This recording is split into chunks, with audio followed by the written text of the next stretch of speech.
حج حج کا لفظی مطلب ہے ارادہ کرنا۔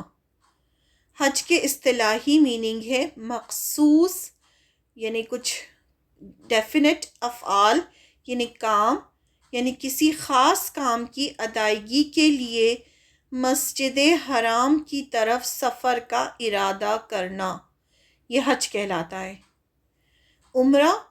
عمرے کے لفظی میننگ ہے ارادہ کرنا یا زیارت کرنا۔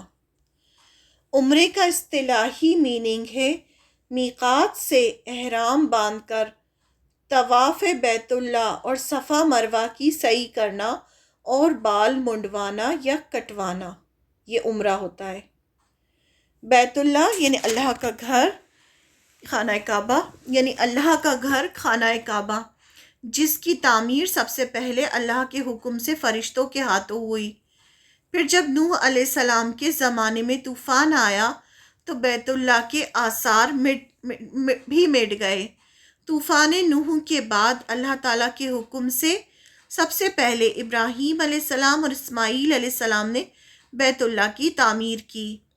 جب دونوں نے کعبے کی تعمیر کرنا شروع کی تو اللہ تعالیٰ سے دعا کی، جس کے بارے میں قرآن میں اللہ تعالیٰ نے سورہ البقرہ کی آیت نمبر 127 میں فرمایا، اس دعا کا ذکر کیا ہے اللہ نے جب انہوں نے وہ دعا کرنی شروع کی تھی، اے ہمارے پروردگار، ہماری اس خدمت کو قبول فرما، یقیناً تو سننے والا جاننے والا ہے۔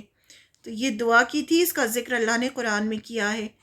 جب تعمیر مکمل ہو گئی تو اللہ تعالیٰ نے ابراہیم علیہ السلام کو حکم دیا کہ لوگوں کو حج کے لیے دعوت دو، جس کے بارے میں اللہ تعالیٰ نے قرآن میں سورہ حج آیت نمبر 27 میں فرمایا کہ اب تم لوگوں کو حج کے لیے بلاؤ، لوگوں میں حج کا اعلان کر دو، لوگ تیرے پاس پیدل بھی آئیں گے اور دبلے پتلے اونٹوں پر بھی دور دراز کی تمام راہوں سے آئیں گے۔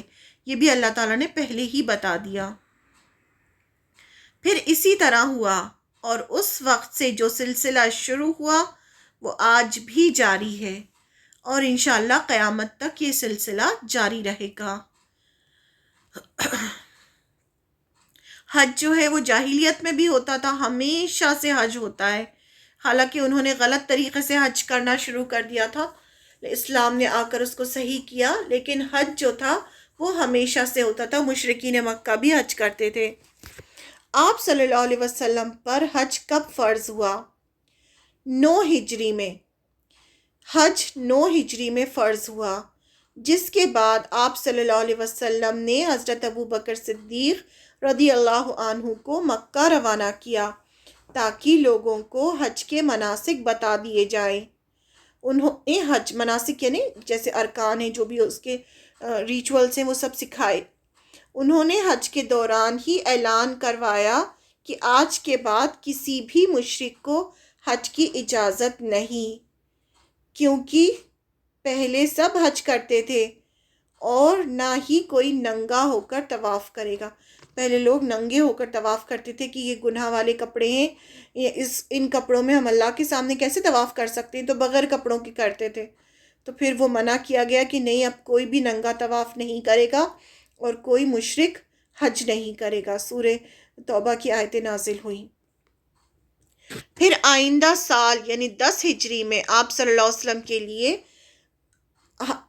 وسلم حج کے لیے مکہ تشریف لائے، جسے حجۃ الوداع کہا جاتا ہے۔ آپ سوچیں 8 ہجری تک، سوچیں مکہ فتح ہوا تب تک حج فرض نہیں تھا، اس کے بعد 9 ہجری میں فرض ہوا تو حضرت ابوبکر صدیق کو بھیجا آپ صلی اللہ علیہ وسلم نے، کیونکہ اس ٹائم مشرک بھی حج کر رہے تھے ساتھ میں۔ لیکن جب آپ صلی اللہ علیہ وسلم حج کرنے گئے تب صرف مسلمانوں نے حج کیا اور آپ نے صحیح طریقہ سب کو بتایا۔ اور یہ جو تھی ڈیٹس بھی یہ لوگ آگے پیچھے کر دیتے تھے، تو جب آپ صلی اللہ علیہ وسلم نے حج کیا تھا تو وہ ایگزیکٹ ڈیٹ پہ کیا تھا جس ڈیٹ پہ حج ہونا تھا۔ عمرہ گناہوں کا کفارہ ہے اور حج مبرور کا بدلہ جنت ہے۔ حج مبرور کیا ہوتا ہے؟ وہ حج جس میں کوئی نافرمانی والا کام انسان نہیں کرتا، بالکل جیسا بتایا گیا ویسا کرتا ہے، تو پھر اللہ تعالیٰ اس کو ایسا قبول کرتے ہیں اور اس انسان کو ایسا کر دیتے ہیں جیسے اس کی ماں نے اسے پیدا کیا ہو، ابھی پیدا کیا ہو، گناہوں سے پاک کر دیتے ہیں۔ اور عمرہ بھی گناہوں کا کفارہ بن جاتا ہے. عمرے سے ایک عمرے سے دوسرے عمرے کے بیچ کے جو گناہ ہوتے ہیں وہ اللہ تعالیٰ معاف فرما دیتے ہیں. تو اس لیے یہ عبادتیں اتنی ضروری ہیں. حدیث بخاری کی، نبی صلی اللہ علیہ وسلم نے فرمایا ایک عمرہ دوسرے عمرے کے درمیان گناہوں کا کفارہ ہے، اور حج مبرور یعنی جس حج میں کسی قسم کی گناہ کا ارتکاب نہ ہو اس کا بدلہ جنت کے علاوہ کچھ بھی نہیں. حج کرنے والے گناہوں سے پاک ہو جاتے ہیں، بالکل جیسے پاک ہو جاتے ہیں گناہوں سے.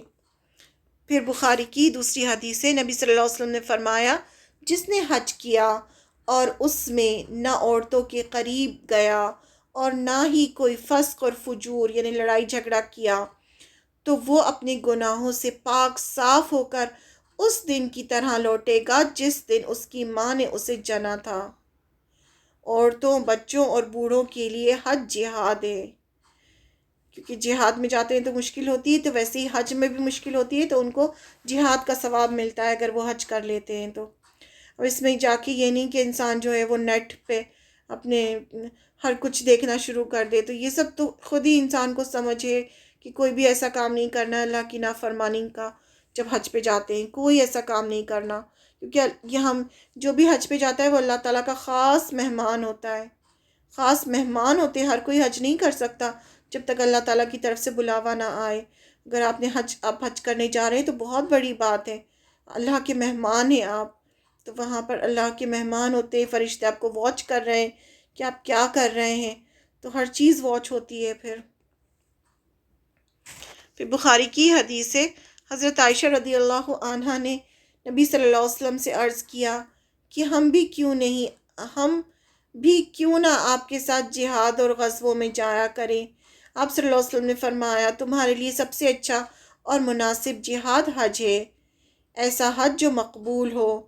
حضرت عائشہ رضی اللہ عنہ بیان کرتی ہیں کہ جب سے میں نے نبی صلی اللہ علیہ وسلم کا یہ ارشاد سنا ہے میں نے کبھی حج نہیں چھوڑا. یعنی وہ ہر سال جاتی تھی حج کرنے کے لیے.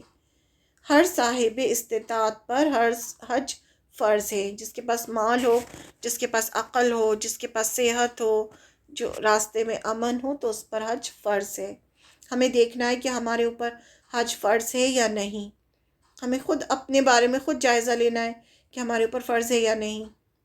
پھر سورہ آل عمران کی آیت نمبر 97 میں اللہ تعالیٰ نے فرمایا اللہ تعالیٰ نے ان لوگوں پر جو اس کی طرف راستے کا خرچ کی طاقت رکھتے ہوں اس گھر یعنی بیت اللہ کا حج فرض کیا ہے. یہ اللہ تعالیٰ نے خود فرما دیا سورہ آل عمران کی 97 آیت میں کہ جو بھی راستے کے خرچ کی طاقت رکھتے ہیں ان پر حج فرض ہے. حج زندگی میں صرف ایک بار کرنا فرض ہے. اپنی مرضی سے بار بار کیا جا سکتا ہے لیکن فرض جو ہے وہ ایک بار ہے. نیکسٹ ٹائم آپ کرنے جا رہے ہیں تو کسی اور کے نام سے کر لیں تو اس کے لیے صدقہ جاریہ ہو جائے گا. کسی اور پہ اگر آپ کے کسی رشتہ دار پر فرض تھا اس نے نہیں کیا تو پھر آپ کر سکتے ہیں. ابن عباس رضی اللہ عنہ سے روایت ہے کہ حج ایک مرتبہ فرض ہے اور جس نے زیادہ کیا تو وہ نفل حج کہلائے گا اس کے لیے. اب حج کی شرائط کیا کیا ہیں؟ مرد کے لیے اسلام تسلیم کرنا، سب سے پہلے تو وہ مسلمان ہونا چاہیے، پھر بالغ ہونا چاہیے، عقل مند ہونا چاہیے یعنی پاگل نہیں ہونا چاہیے، آزاد ہونا چاہیے، غلام نہیں ہونا چاہیے، اور استطاعت ہونا چاہیے یعنی آپ کے پاس مال ہونا چاہیے.